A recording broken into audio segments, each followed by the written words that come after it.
Hi, this is Brian from whatismyip.com, and in this video we're going to show you how to turn on iCloud Private Relay for the iPhone. Two requirements must be met before you can turn on iCloud Private Relay. Those requirements are you must be on iOS 15 or later, and you must be a subscriber to the iCloud Plus service. Now, before we turn on iCloud Private Relay, I'm going to show you my current connection information.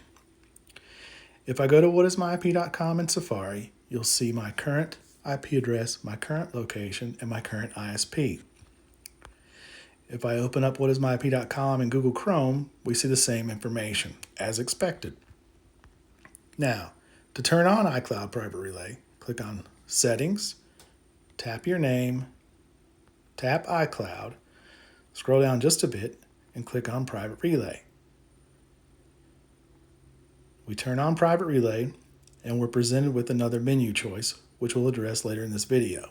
With Private Relay on, let's go back to Safari, refresh the page, and we'll see that my IP address has changed, my location has changed, although it's still in my region, and my ISP has changed to iCloud Private Relay. If I go to Google Chrome and hit refresh, you'll see that my real IP, my real location, and my real ISP is still being shown. Therefore, my real data is still being exposed in Google Chrome. It is important to understand that iCloud Private Relay only protects your IP and location information within the Safari browser. Now, if we go back to iCloud Private Relay where the menu choice popped up, we click on that, and by default, it's set to maintain general location, as mine did.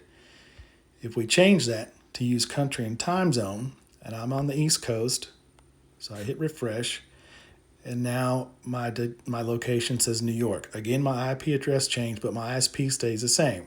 If I go to Google Chrome, my real IP is still shown.